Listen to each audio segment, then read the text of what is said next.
she's ready.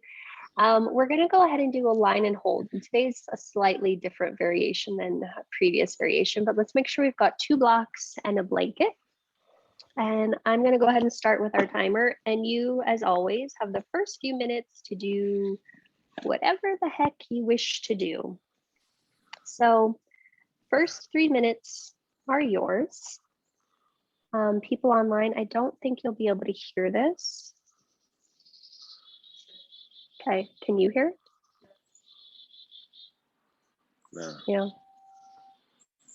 Oh, barely. Okay, so don't worry if you can't hear it. I'll give you a heads up of what we're doing. So first 3 minutes are yours, and you're just going to do whatever feels good to you. So especially those of you that are experiencing some low back stuff, some gentle cats and cows might feel really nice.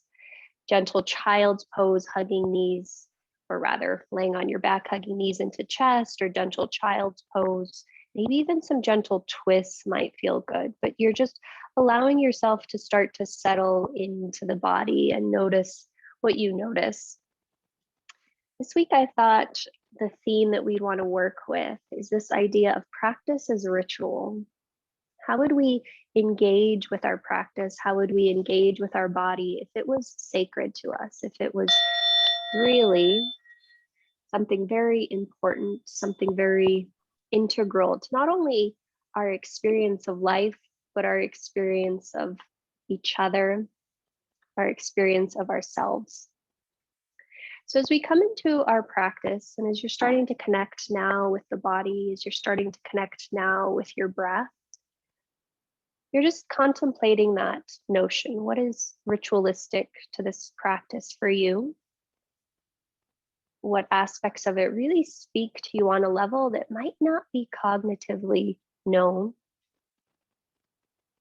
How does it feed and nurture you as a whole body, whole being, whole person?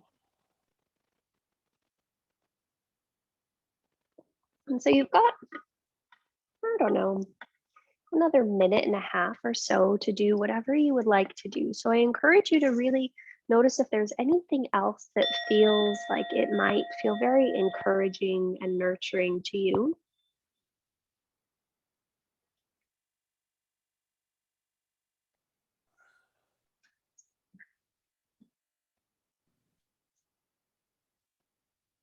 Should I turn that down?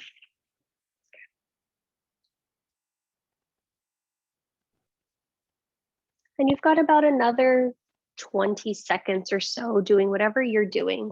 And then we're going to make our way up to our hands and knees for our first held shape.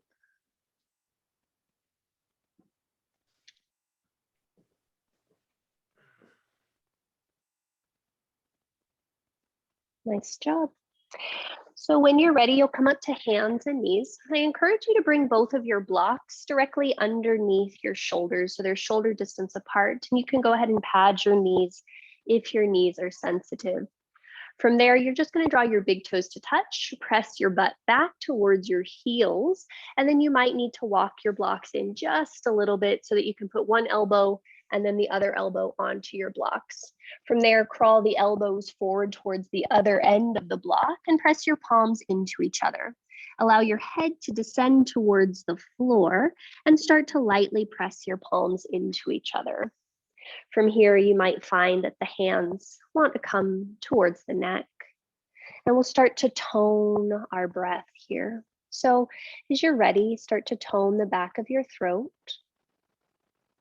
And as you start to tone the back of your throat, just notice the feel of the breath coming in. Notice the feel of the breath going out.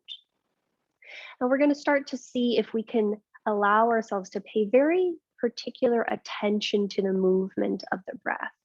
So one of the cool things about rituals as rituals are there are very specific things that you have to do in a very specific order in order for the magic of the ritual to be revealed.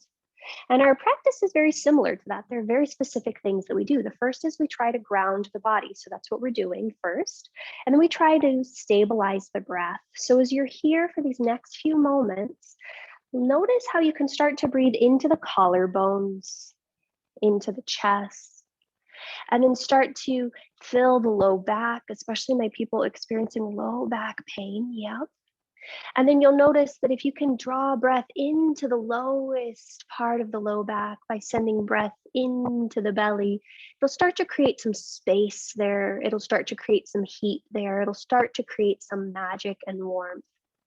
And then you might begin to notice that from that space of just breathing into the low back, of sending the breath as far down as you can, that it starts to ground you just a little bit more. It gives you a knowing of what you're supposed to be doing. And you've got 1 more minute here.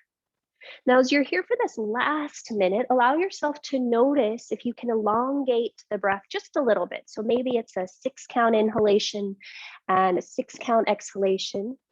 Maybe it becomes a 7-count inhalation and a 7-count exhalation. But you're just observing and you're noticing how long and how steady and stable you can make the breath. Whenever any fidgets wish to come up, start to notice them and see if you can let them go. Hi, Julie.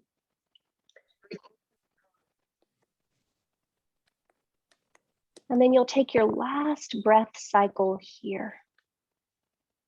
On your next in breath, start to shift your weight forward. Lower your hands off the blocks and onto the floor. And then start to tuck the toes under. Coming forward just a little bit, walking hands underneath your shoulders. Lower your belly to the floor, look forward, and then start to press your butt up and back towards downward facing dog. Keep both knees really super bent. And as you come into this first down dog, let's press our hands down and forward. Let's lift up through our inner elbows, our inner armpits. And then from here, draw the front ribs into the back body. Yep. Think of lifting the hips a little higher, and then from the tops of the hips, root down through the heels, and you might start to straighten your legs, reaching the heels down towards the floor. And now in this orientation, notice if you can hear the sound of your breath. Notice if you can feel the movement of your breath. And for a sense of stability, I want you to breathe into your ribs, into your collarbones, into your shoulders. And then exhale from the abdomen. 3 more just like that. Inhaling into collarbones, into shoulders, into ribs. Yep. Exhaling, the belly draws in towards the spine. Last one, big breath into collarbones, into ribs. Exhale, belly into spine. Nice job.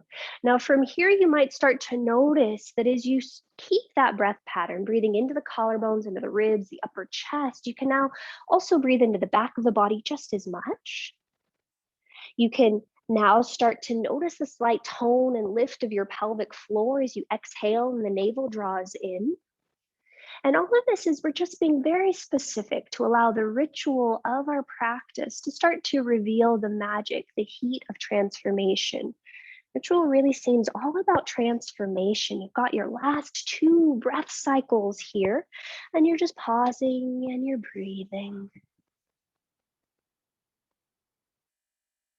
Last steady breath. Nice job, guys. Okay. Inhale, gaze towards your hands. As you exhale, start to walk towards the top of your space.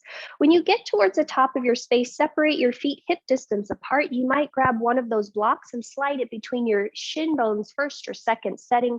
You might not, and then you're just going to allow the body to hang forward. So for today, for a sense of containment, as best as you can you keep your hands on the floor? That might mean you need to bend your knees. And then once you're here, drop the head even heavier, and then start to pay attention to where the weight is in your feet. Can you press evenly through the balls of the feet, the big toes and the pinky toes? Can you press evenly through the inner and the outer edges of your heels? And then as you continue to hug into your happy little block, you're noticing that you can root down from the sit bones into the heels. Yep, the legs are going to shake just a little, and you're going to let the head drop even more. And you've got about Another 30 seconds here and see if you can breathe very deeply once again into collarbones, into ribs, into armpits, and exhale, evacuating the belly, letting that soften, letting that hollow. And as you're here for these last few breaths, just observe, just notice where you can continue to soften, where you can continue to surrender and remain as still and as possible, letting the body naturally unwind itself. Awesome sauce. Here's your last breath here. Great. Next in breath, slide your hands up your shins, lift your spine parallel-ish to the floor. So we want to work this pose really well today. So let's first push your shins forward into your hands. Yep. Hug that block quite a bit. Yep. Draw your shoulders away from your ears so they're on your back. And then let's come back to that breath. So breathing into the collarbones, into the armpits, into the upper ribs. And then the exhale is drawing belly to spine, spine to ceiling. So my low back people especially, we want to make sure that we're allowing the abdomen to come and support us. And you're allowing the breath to support the internal transformation of the body. And you've got about another 30 seconds here. So see if you can continue to hold those shoulder blades onto the back body. The heart and sternum reach forward. Yep, as the pubic bone reaches back. And you're continuing to hug into your happy little block. Shins press into hands, hands press into shins. Great. You got one more breath cycle here. Great. Next in breath, draw your hands to your hips. As you exhale, bend your knees and start to bring your spine towards vertical. So we're going towards that chair pose. Yeah, great. Now as your shin bones slide forward, your butt bones slide down and back, and you're squeezing that happy block for dear life. From there, hands come to heart center. Press your thumbs into your sternum, lift your sternum into your thumbs, yep. And then from here, you might stay here, or you might reach your arms forward like little zombies. You might reach your arms up and overhead. And here we go for fierce pose, Utkatasana, chair. And again, we're gonna notice what we notice. Can that breath be in the heart? Can the breath be in the upper collarbones and the upper chest? And can you draw the abdomen in and up slightly as you exhale? So we're just noticing what we notice. Big, steady breaths.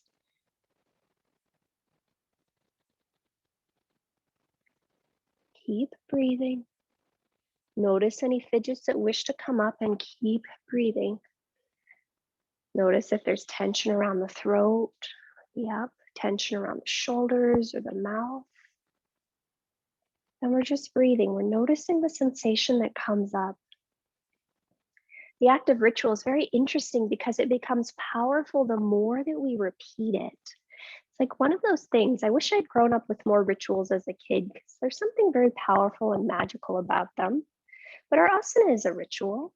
Can we allow ourselves to notice the heat, the shaking, the transformation? Notice how we have to change to reach our goals, how the ritual itself changes us, how we change the ritual through time, just through practice. Okay, you've got another 30 seconds. Continue to breathe. Notice if you need to recommit to sitting low. Yep. And continue to let your shin bones slide forward. Yep, as you hug that happy block.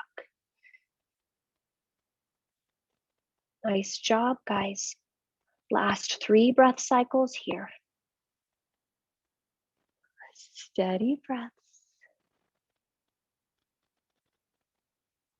Last 2 breath cycles. You're doing well. Squeeze your blocks.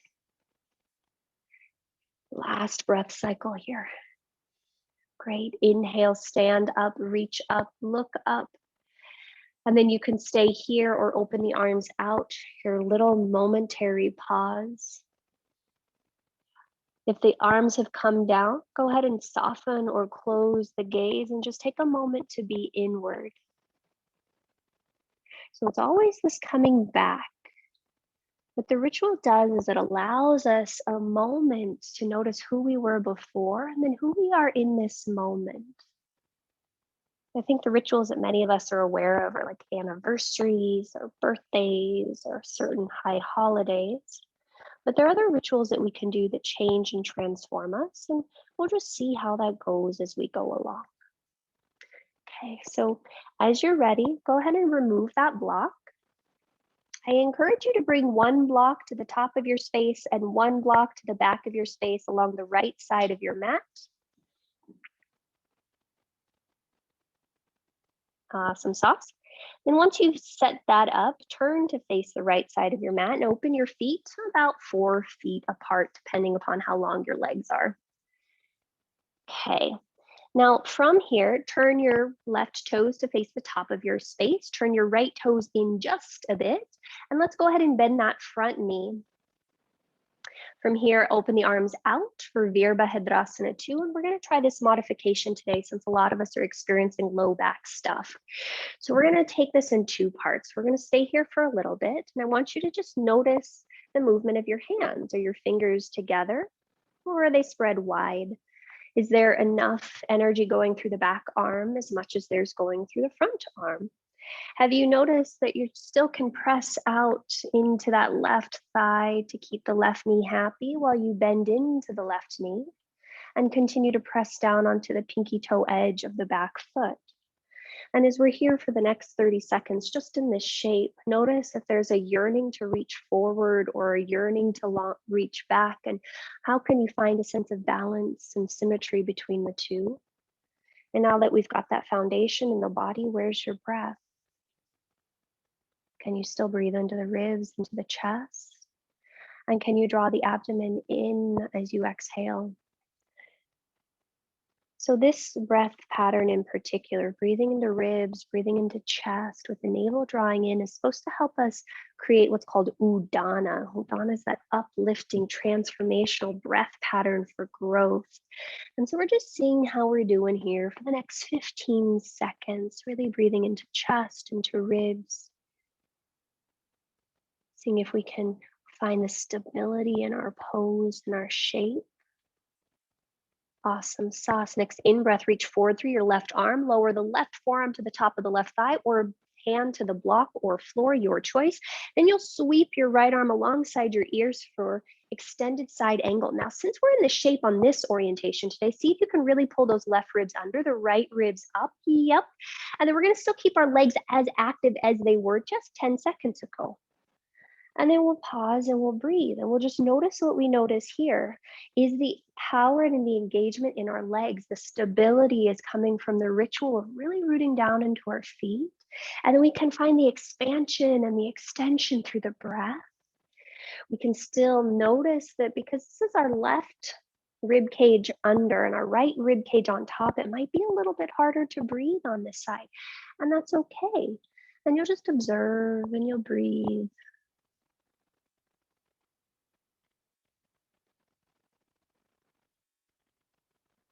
It might be easier. This is the right side down, so you guys are good.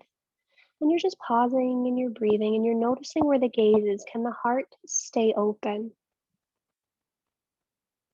One of the interesting things about rituals is they do require us to open our heart.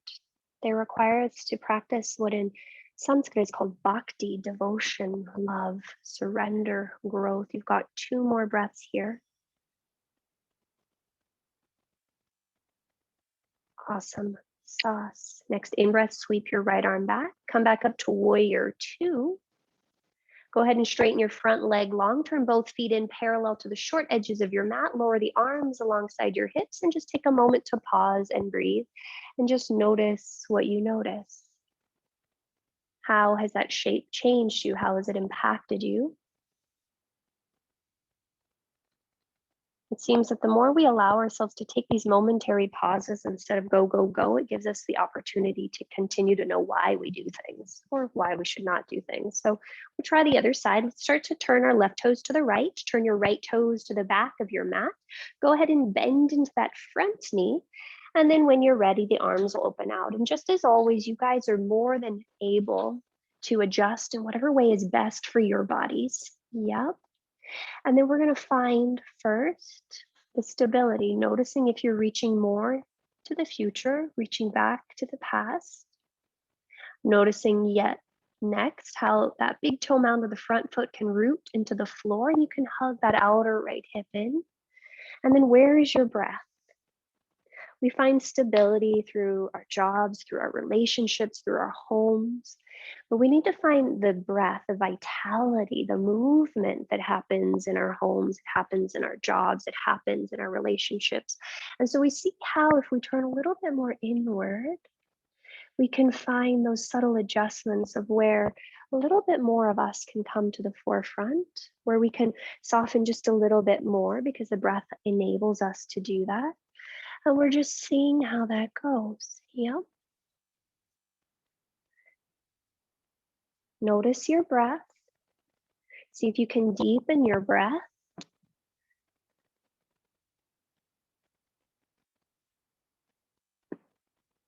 Nice job. You've got 3 more breath cycles here.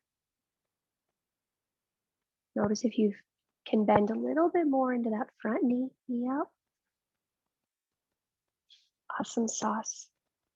Your next in-breath, reach forward through that right arm, lower the right forearm to the top of the thigh or fingers to block or floor, and sweep your left arm alongside your ears. Wrap the right ribs under, left ribs up, and find extended side angle here. And you notice if you can keep pressing through the legs, so there's not a collapse of the arm onto the legs, but a lift up and out. And then noticing if the heart can continue to radiate forward. Erica, draw your outer right hip back for me just a bit more. So your front hip, draw that back and under. Yep, okay. And you're just pausing and you're breathing and you're noticing what you notice.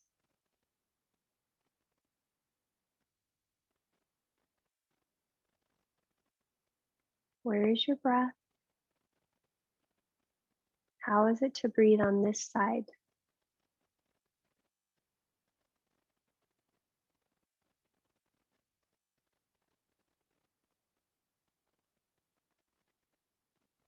Okay, you've got 3 more breath cycles here. Calm, steady, smooth breath.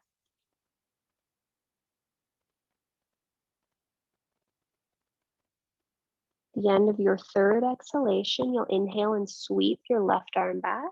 And then inhale, come up to warrior 2. Go ahead and straighten your front leg long. Turn both feet in parallel to the short edges of your mat and lower your hands alongside your hips. Take a moment to pause here. Just pause and breathe and notice what you notice. Okay, we're gonna move on. So my people that have hyper or really open hamstrings, I want you to walk your feet in just a little bit. Those that have looser hamstrings, you'll keep your feet as they are. Everyone bring your hands to your low back. Interlace your fingers behind you. Draw your shoulders up towards your ears and draw your shoulder blades onto your back. Again, inhale, breathe into the heart. And as you exhale, scoop the belly and start to hinge forward at the hips. Oh. And then you'll find yourself coming all the way down slowly after you hit that halfway point. And before the hands come away from the butt, keep them on the butt. Squeeze the shoulder blades onto your back again. Hug the elbows towards each other behind you, and then start to reach your hands up towards the sky first. Now you might just keep them there. The arms might go over your head even further, but we want to keep the engagement on the backs of the shoulders. We want to keep the weight even on our feet. And we're noticing here that, again, breathing into the heart, into the ribs, into the upper chest, and evacuating from the belly will be our key resource, key tool here.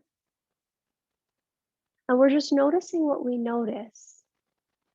So we started with a closed chain forward fold, meaning our hands were on the floor when we were in Uttanasana. Now we're in an open chain forward fold. Our hands are not on the floor, and just observe what this is doing to you energetically. How does this one feel? Does this forward fold feel a little bit more alive, a little bit more alert, a little bit more active? Do you notice more movement happening internally in the body? Make sure you're still pulling your kneecaps up for my hypermobile people so you're not hyperextending the legs too much. And you're just pausing and you're breathing. Shoulder blades hug onto back body. Arms reach up. We've got 3 more breath cycles here.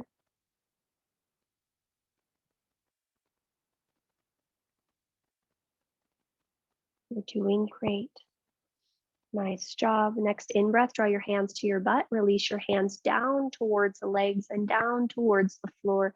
And then just take a moment to pause and breathe here. Nice work. Okay, turn to face the top of your space, low lunge. Go ahead and step your left foot back to meet your right. Lower both knees to the mat momentarily. Slide your block between your inner upper thighs. Make sure it's not too close, but high enough up there. And then lower one forearm to the floor, lower the other forearm to the floor. Interlace your hands. From here, you'll straighten both legs long. Yep, and we're gonna push down through our forearms, stacking our shoulders over our elbows. Yep, lower your tuchus just a little bit so your pelvis is in line with your shoulders. And then I want you to lengthen your tailbone back. Squeeze your outer glutes, squeeze your inner thighs, and we're in this forearm plank position. We're just pausing and we're breathing here, keeping bum and shoulders and head all in one line. So Steve, yep, lower your bum down. And we're gonna pause and we're gonna breathe here. And you're just noticing what you notice. This one is a tricky pose because forearms plank actually gets all your transverse abdominals. And because I added that block in there, or rather you added that block in there, we're getting even more engagement. So we're squeezing our happy block and we're lengthening our tailbone back and we're breathing. And if you need to pause, you can pause. This one we're in for about 1.5 minutes. So you're just pausing and you're breathing and you're noticing a lot of heat. So keep pushing down into forearms and elbows, yep, so that those serratus anterior muscles are firing. And we're pausing and we're breathing and we're pausing and we're breathing. Erica, lower your pelvis towards the floor just a little bit. Yep. And you've got your last 10 seconds here. So whenever you're ready, you will come out. But you got 10, 9, 8, 7, 6, 5, 4, 3, and 2, and 1. Lower down onto the floor. And you'll release your block if you'd like. And you'll just bring one ear to the mat and the other ear to the mat. And you're just going to pause and you're just going to breathe. And you're going to notice what you notice. How is the breath in the body? How are the sensations unfurling and swirling around for you? Bring the other ear to the mat if you have not already.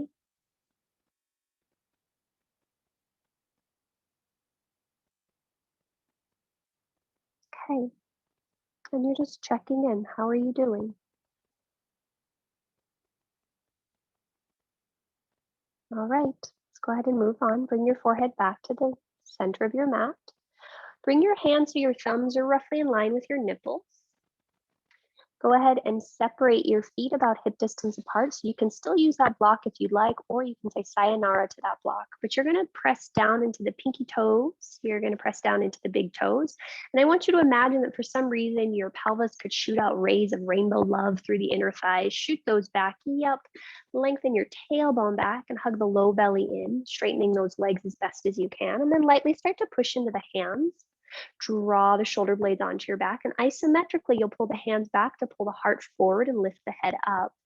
Now, you're only coming as high as you want, so we're going to be here for a bit. So I want you to press into the pinky toenails a lot as you reach back through the big toenails. I want you to continue to lengthen your tailbone back a lot for dear life to engage the front of the low belly to keep the low back long.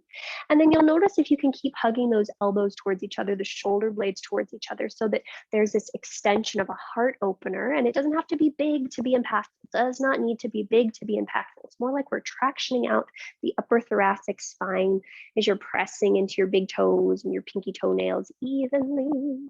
Yep, tailbone lengthens back. And you're just going to pause and you're going to breathe. And again, we're coming back to that breath cycle that we started with. Can you inhale into the collarbones, into the armpits, into the ribs? And can you exhale from the low belly, drawing it in and up? Pelvic floor might lift just a little bit. And we're just going to see how we're doing. And you're going to pause and you're going to breathe. And any shaking that comes up, let that come. Any trembling that comes up, let that come. But you just breathe. You allow yourself to be in the experience that you're having.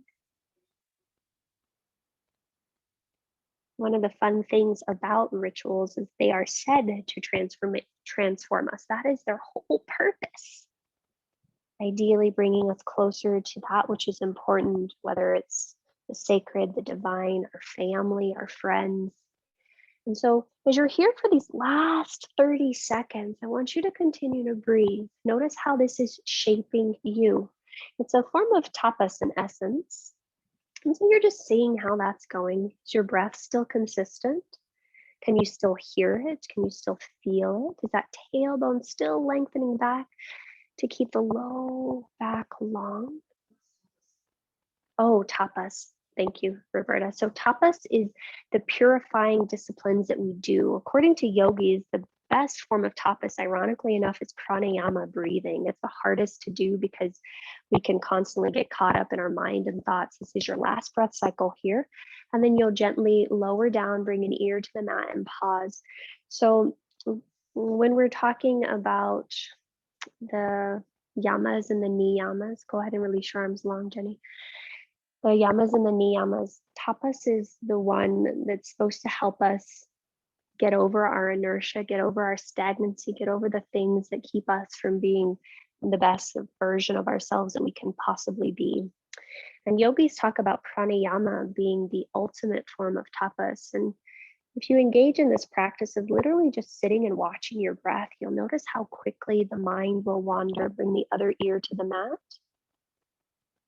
And it's because it doesn't seem like it's that important. We breathe all the time without having to pay attention to it. So when we do have to pay attention to it, it really asks a lot of us.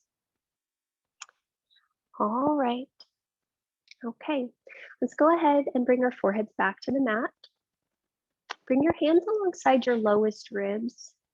And then you're going to press up to hands and knees first. So our next hold will either be in down dog or in dolphin. So you'll choose which one you wish to do, whether it's dolphin or whether it's a downward facing dog, but you are going to choose based upon which one you wish to do. So if it's dolphin, forearms to the floor. If it's down dog, hands to the floor, and we'll stay here for 2 minutes. And so you're just going to pause and you're going to breathe wherever you are at, whether it's down dog or whether it's dolphin. And again, the breath is the same. You're breathing into the collarbones, into the ribs, into the armpits, and you're exhaling from the belly. And my friends that are in dolphin, I want you to push from your shoulders down to your elbows. I want you to push your wrists down into the floor as you lift your hips high. Those that are in down dog, I want you to push your shoulders down into your hands, hands down into the floor. And you're just pausing and you're breathing and you're noticing what you notice. Can the breath be calm? Can the breath be smooth? Can the breath be stable? In all aspects of life, I think one of the things that comes up most pronounced for me, at least, is this notion that everything is always in movement and there's less issue when we allow things that are in movement to stay in movement and allow things that naturally need to naturally change. And so we're just allowing ourselves to get into harmony with that. I think that's one of the alchemical powers of ritual, in whatever form it comes up. So you've got another 20 seconds on the clock. That's about 3 or 4 breath cycles depending upon your breathing. Might be 1 breath cycle depending upon your breathing, but you'll see how that's going as you're here. Can you make the breath longer? Can you make the breath smoother? Can you make the breath more stable and steady? Awesome sauce. And gently you'll lower your knees to the mat, lower your chest to your thighs, and take child's pose once again. This time arms will swim back behind you. And you'll find yourself in embryo pose. And we started in this shape, sort of. And I want you to notice how you feel now. What do you experience in terms of the quality of your breath?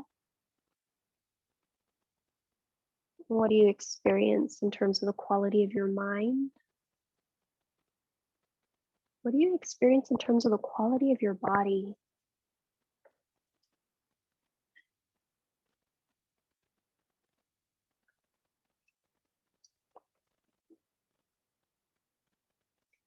It's very funny. I think we live in a very overstimulated environment. And yet, when we can take the time to just tune in, it makes things less worrisome, less stressful, less stimulating. All right, last breath cycle here. Okay, as you're ready, let's go ahead and come up to sit on your shins. I would encourage you to go ahead and sit up on a blanket if your knees tend to be sensitive. And then we're going to take both of our blocks and have them alongside our hips.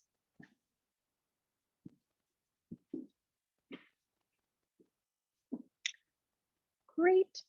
From here, blocks will come forward. Step your left foot between your hands and you'll bring yourself up to this Asana position. Some of you will stay right here, happy as a clam. Some of you will bring hands up to here.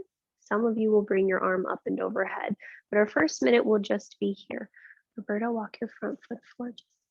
There we go. And we're just going to pause and you're going to breathe. You're going to push into your left foot like a lot. You're going to push into your right knee like a lot. You're going to drag those 2 points together. And then as you lengthen the tailbone down, reach up through that right arm vigorously. And we're just going to pause and we're going to breathe. And you might stay here for this next minute as we go into our next minute. You might choose to take a gentle side bend towards your left. And if you've taken that gentle side bend to the left, you're still drawing those front ribs in and back. So a lot of us said we had low back pain. We're trying to just gently stretch out our psoas and see how that's doing. See if we can continue to breathe into our right side. Breathing across the whole right hip. And we're just pausing. We're just breathing. What? Shaking. Okay. Okay, Sandy, go the other way if possible. Yeah, there we go. And then gently you'll inhale and you'll come back up through center. Both hands will come back to the block. Step your left foot back. And then you'll step your right foot forward. Awesome sauce. And then same thing as before. Push down into that front foot, push down into that back knee, suck those points together. Both hands might stay on blocks in front of you. Hands might come with right hand on right thigh, left arm up and overhead. You might choose to stay there. You're just hugging those points together. We're reaching up for all of the things we wish to have in the world, in our lives, for ourselves, for those we care about. And we're just noticing what we notice. How is the breath? Can we soften that right shoulder away from the ear? Yep. Just reach up through those left pinky fingers. Great. And you are free to stay here, or for this next minute that we're here, you'll reach up and over towards your right. And again, you're still pulling those front ribs in and back, softening that right shoulder away from the ear, and then noticing if you have any tension in the jaw and the mouth. As long as you keep drawing your front left ribs in and back, you'll find a fun, happy stretch going along the left side of your ribs. Nice job, guys. Sandy, hug your outer left hip back a little bit more. Yep. Last 3 breaths.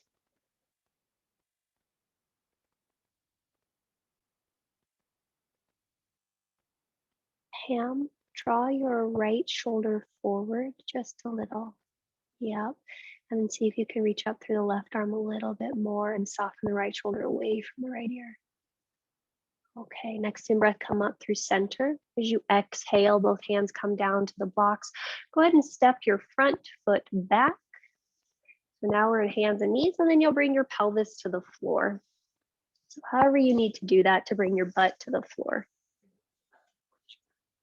Yeah, butt to the floor, legs in front of you. Wow. So Roberta and I were talking about instructions. There were clear instructions. One of the videos we watched this week was about making a peanut butter and jelly sandwich. It was so cute. That was my favorite training video of the week. Okay, and so you're just gonna sit here in Dandasana. Let's go ahead and straighten our legs long. Make sure your toes are pulling up towards your knees are pulling up towards your hips, your shoulders are over your hips, your eyes can be closed or they can just be looking forward. And then notice if you can keep your heart open. So if you need to slide your arms back a little bit to keep your arm open, do that. If you need to bend your knees a little bit to keep your arms or your heart open, do that. And you're just pausing and you're breathing and you're noticing what you notice.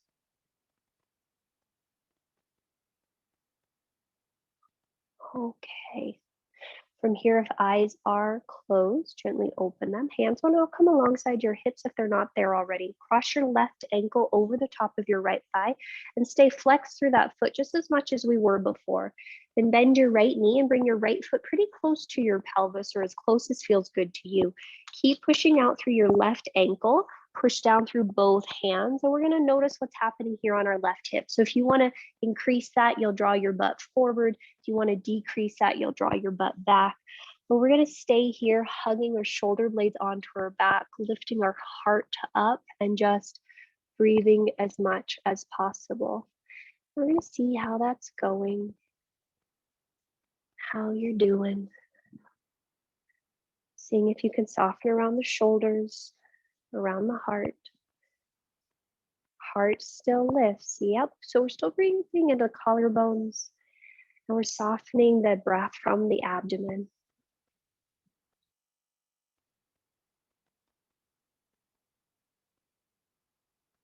Great. And for our next minute here, you can stay here or take Agni Stambhasana, whichever one works best for you. So with Agni Stambhasana, fire log pose, you'll lower your right shin to the floor. You'll cross your left knee, or rather, yes, left knee over the right ankle. And you might see if it feels better to let the foot hang off or if it feels better to let the foot be in, but then you'll fold forward at your hips. Both feet stay active. And this just really intensifies what's happening on your outer left hip. But again, more is not always necessarily better. We're noticing what we notice and we're pausing and we're breathing as we're here for this minute hold.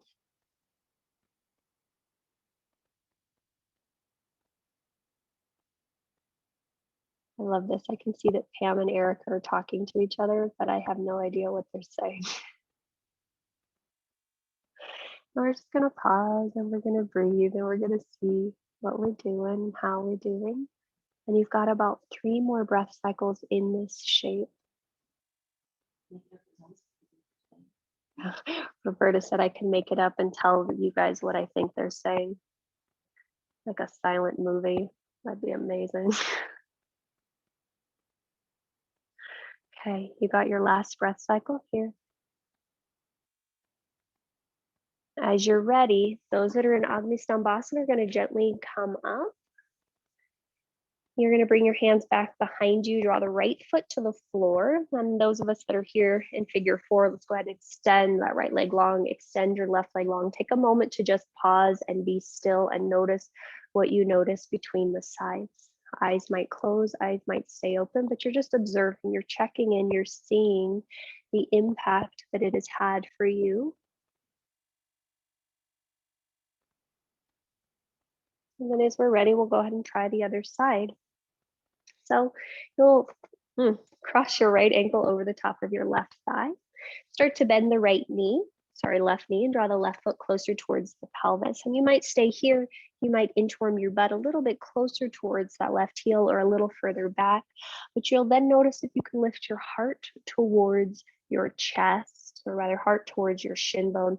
And you'll notice here that depending upon where the weight is on your hips, if you're more one way or another, it'll change the sensation that you're experiencing on that outer right hip.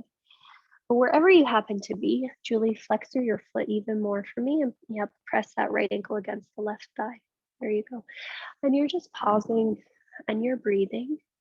Erica, push down into your hands more so your chest comes more towards your shin bone. So it feels like you're a flapper girl on the back of a truck. I know, Pam, that's a weird thing. But you know, those, never mind.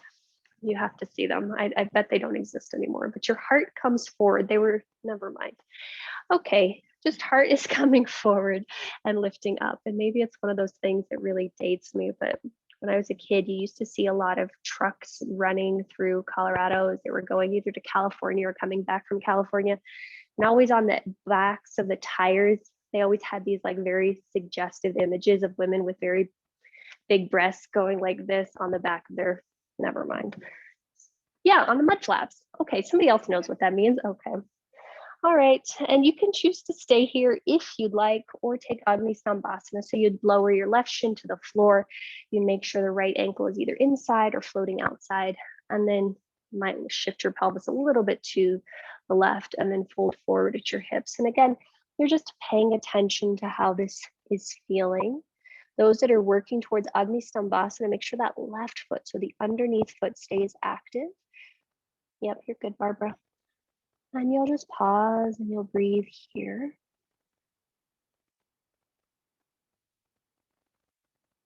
Yep. And you're just noticing what you notice. Where can you soften? Where can you surrender just a little bit more?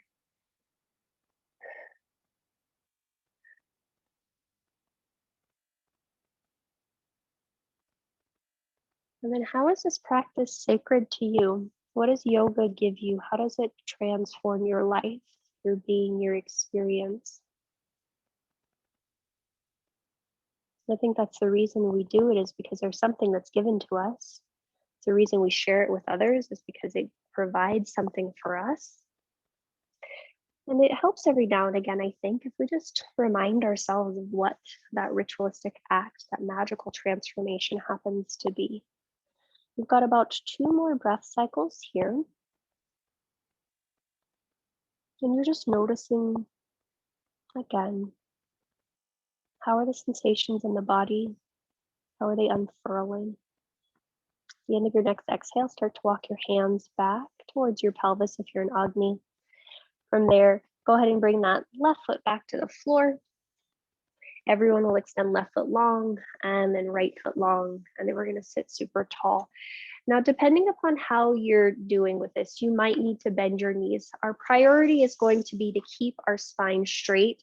So if you need to keep your knees super bent to do that, you keep your knees super bent to do that. But we're going to start to hinge at our hips, keeping our spine super straight, and reach our hands towards our feet. It might just get to our shins.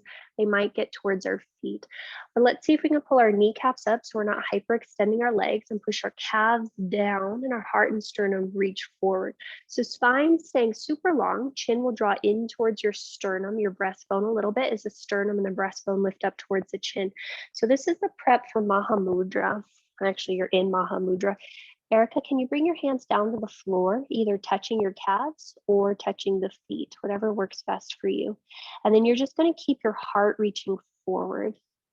And Sandy, you're doing great. Just keep pulling the feet towards you, reach your heart and sternum forward. And we're going to stay here for about 2 minutes. And you'll notice that over time, as long as you keep those feet flexed and active and the heart and sternum reaching forward and the tailbone reaching down, my low back people, you're going to feel stuff happening around the sacrum, happening along the low back. And it's just that the side ribs are reaching forward. Yep. And then the heart melts forward towards the shin. The chin draws in towards the sternum, so the back of the neck stays long. So chin to chest, just a little bit more, Jenny. Yep. And so we're finding in this all of the different bandhas, ironically enough, without me having to really tell you too much about them. So what we're finding here is when we find that length through the ribs, the lift of the sternum and the collarbones and the drawing in of the chin towards the chest. That's creating Jalandhara Bandha at the top of our chest.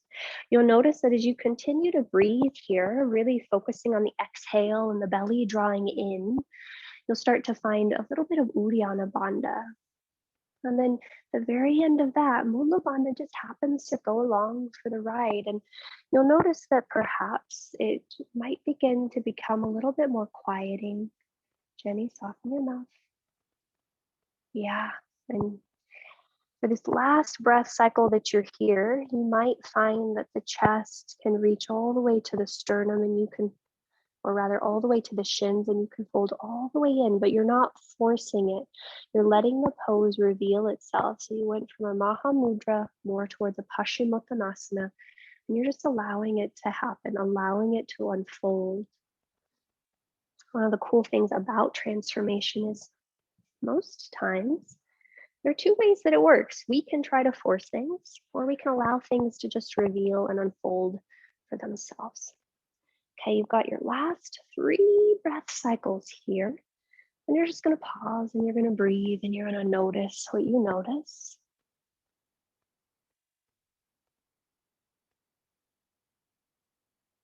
Awesome sauce. The end of your 3rd exhalation. If you're all the way on Paschimottanasana, you'll release your feet. You'll start to walk your hands back towards your pelvis and bring your spine up. And then very gently, you're going to push your hands back behind you, bend your knees, slide your butt forward and lower all the way back down onto your backs. Now, if you had something behind you, you will need to discard that. And you're just going to lay down first for a moment onto the backs. And then when you find yourself on your back, just to gently decompress the spine, I want you to bend your knees and plant the feet on the floor. And then gently draw your knees into your chest. So that was, for many of us, a deep forward fold. And so you can move around just a little bit here. We're going to slowly allow the low back to soften. Okay. And then very gently release one foot to the floor, then the other foot to the floor. Walk your feet outside of your hips. Let your knees fall in towards each other. Happy little claps.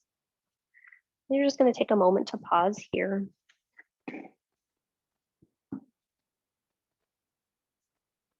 And just check in and notice what you notice. How is the breath? How is the body? How is the mind? How is the heart? How are you? You are the collection of all of these things.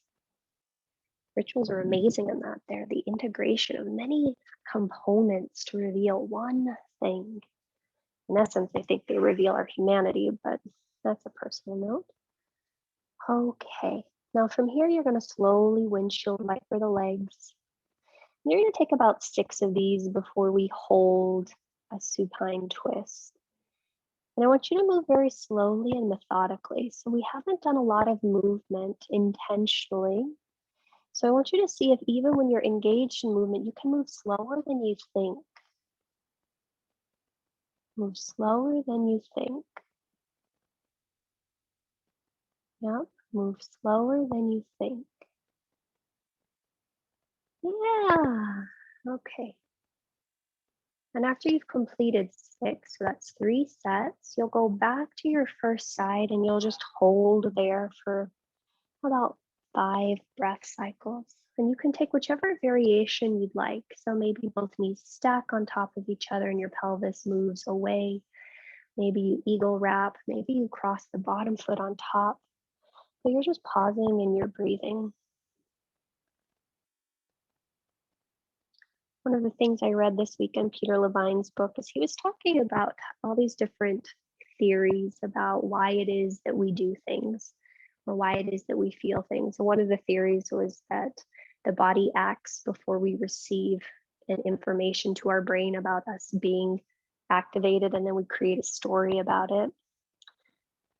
I thought that was interesting. I think William James is the person who came up with that idea, but they've found that in certain things, there is this precognition or pre-movement before cognition. I thought that was interesting. All right. At the end of your exhale, you'll gently release if you've taken that bottom foot on top, and then inhale, come back through center, and exhale, go to the other side. So whatever twist you took on the first side, you'll take that same variation on the other, and you're just noticing what you notice.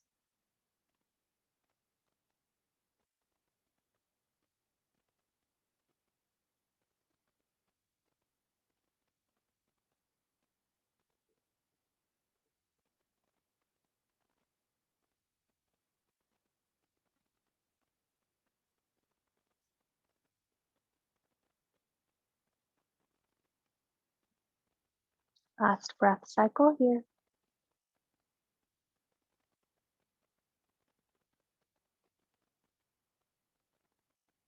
And then gently you'll release whatever variation you've got, and inhale and come back through center.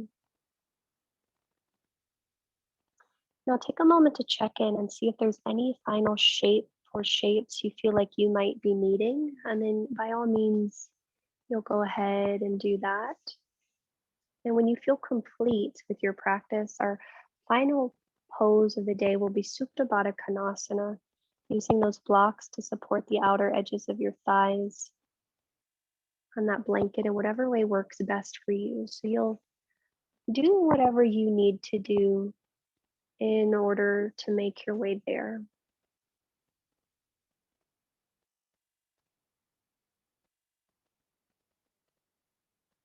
I mean, I think that's one of the other great things that certain rituals provide us. They provide us clarity and insight.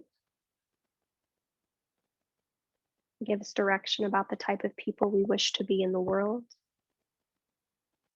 They give us direction about how we wish to relate to self and to others, how we wish to relate to the environment at large. Okay. So those that are still in movement and fidgeting around, by all means, you continue to do that. When you are ready to come to your final pose, we're going to try Supta Baddha Konasana today. Soles of the feet together, legs open, splayed like a book, blocks or blankets supporting those outer knees.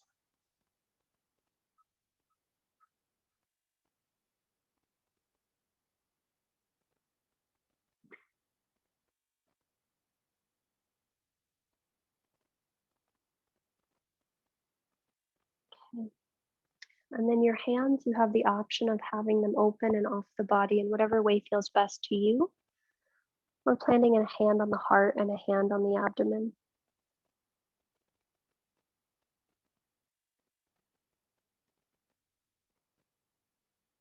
And again, the first thing that we'll do as we settle into our shape is I want you to notice if you need to fidget to become still. This will be the longest pose that we hold in our practice today, so we want to make sure that we're comfortable.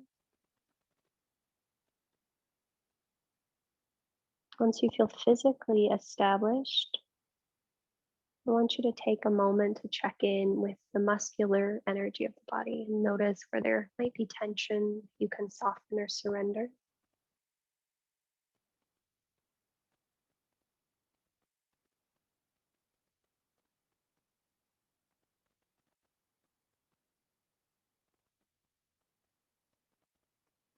And then from here, you'll just bring your awareness to the breath.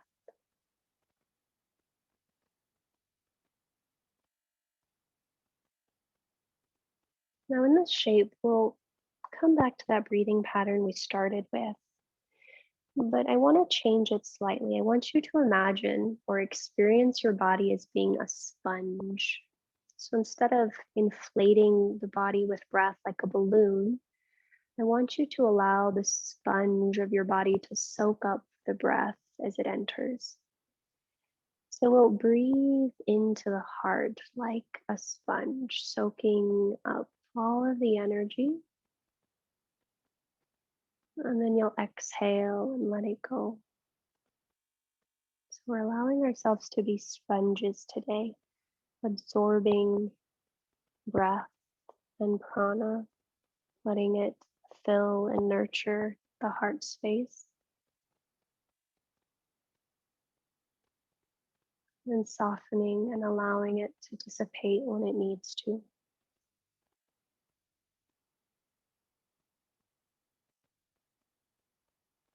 And you'll just continue doing this for a few more moments, and I will let you know when it's time to come out.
Gently return your awareness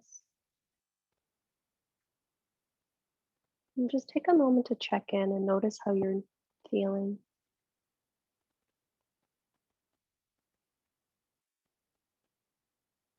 If there's any part of you that longs to linger in this shape, by all means, please stay here.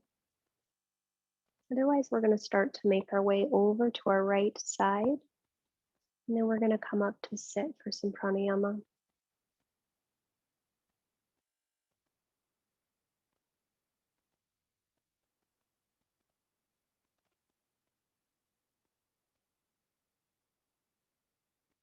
And you'll just pause on your right side for a bit. No need to rush.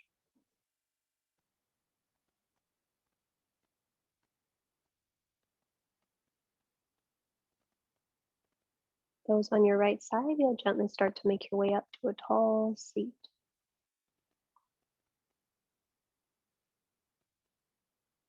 And I do encourage you to elevate your pelvis on a block, on a blanket, on something so that you can sit well and so that you can be still.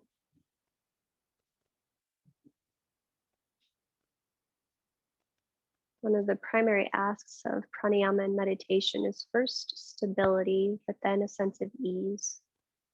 So I want you to find a stable, comfortable seat for you.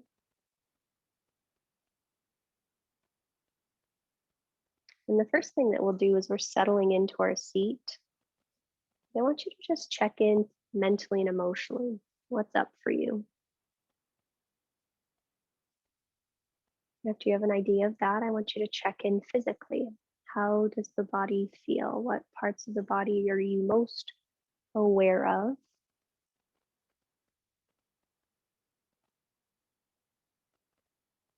And then I want you to notice where the breath is in your body. Where is it present? Where is it alive? Your eyes can be closed now if you'd like. And you'll just notice where it is. Okay, so the pranayama we're going to do is we're working up to a 1-2 breath. You can keep your gaze inward, which means your inhale will be 4 counts and your exhale will be 8 counts. But don't worry, I'll lead you up to that. And then we're going to start to add in a few retentions, meaning you'll hold the breath after. And don't worry, I'll lead you through that. The first thing I'd like you to do is just notice the breath moving in and out of your nose.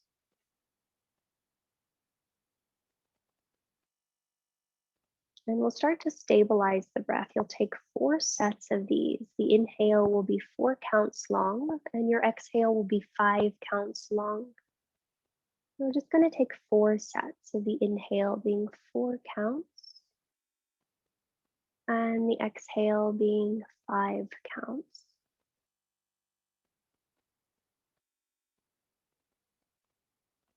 And again, you keep the spine as tall as it can be, the heart open. Yet the body easy.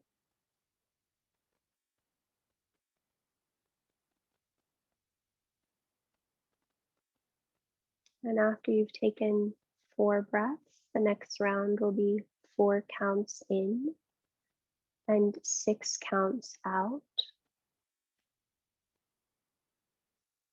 And we're working to still be able to internally hear our breath. So maybe the person next to you, if you're with somebody, can't hear it, but you can hear it. So it's a reverberation inside that you can hear and you can steady yourself with.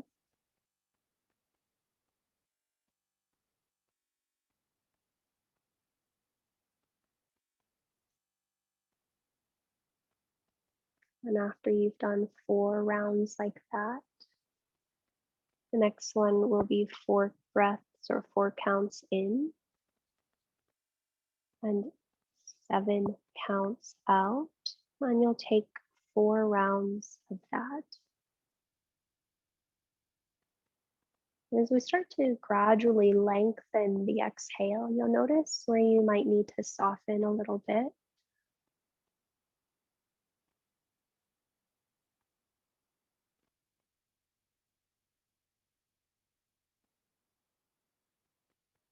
Staying erect and alert through the spine and focused on the breath.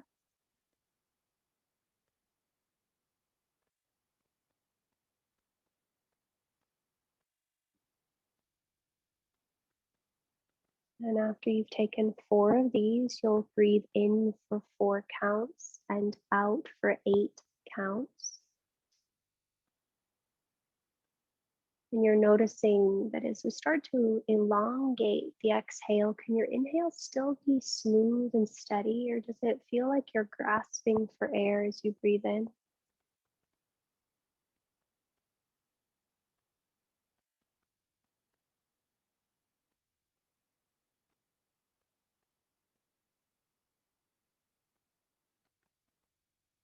And you can still hear your breath. Make sure you still can hear that breath. It keeps you anchored and present. Okay.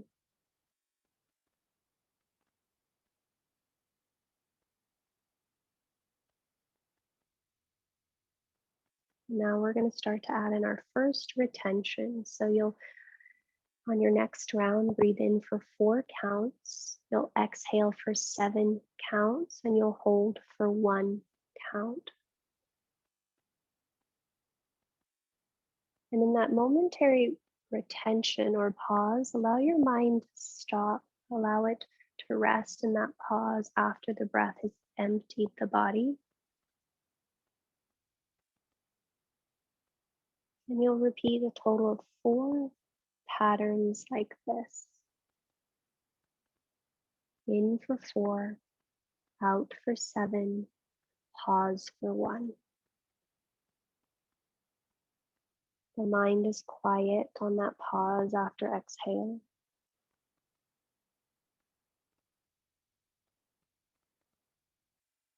If that is working for you, you will stay with this pattern. Otherwise, you'll breathe in for 4, you'll breathe out for 6, and you'll pause for 2.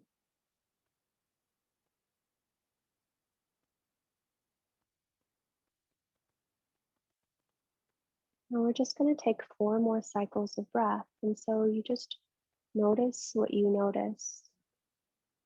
Pranayama is considered the ultimate form of tapas because the mind can wander.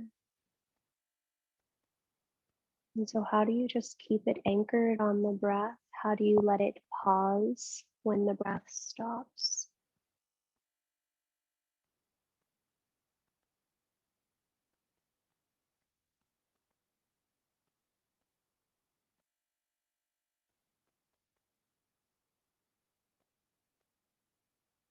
After your 4th exhalation, just simply release the breath. And I want you to bring your awareness to the tip of your nose.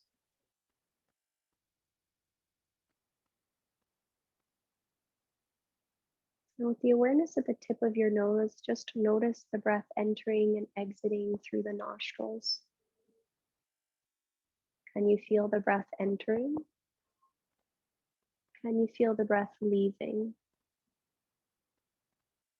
Do you begin to notice that there might feel like there's something that travels with the breath? So the breath comes in, the air comes in, but it feels like there's something that pulls it in, and it feels like there's something that draws it out. This is the first step towards meditation. This is called pranayama. You're just becoming aware of your own energy, your own life force. You might begin to observe that as you continue to pay attention to this, it feels like the breath travels up the nose to the center of your forehead, or maybe even further back to the midbrain.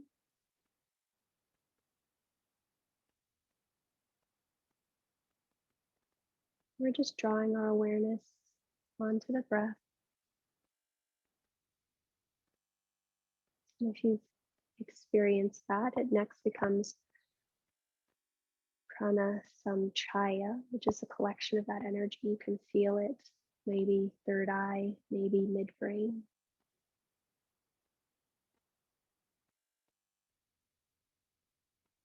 And then we'll go to the last step for today, at least, is pranadharana. So I want you to see if you can keep your awareness either in the midbrain or in the third eye, and just notice that pulsing of your own breath, of your own energy.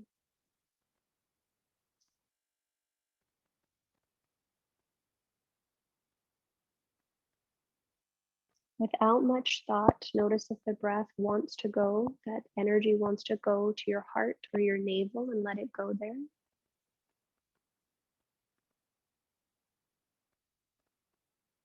And then we'll just take 3 breath cycles here with that breath settling wherever it was most needed in your body.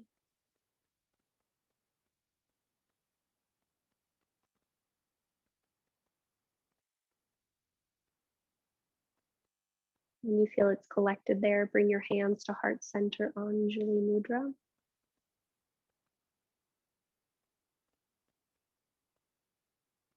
Go ahead and press the palms into each other. Receive the weight of your thumbs into your sternum and lift your heart towards your hands. Gently exhale all the breath from your mouth. Take a big breath in. Audible breath out. Inhale for Om. Join if you'd like. Om.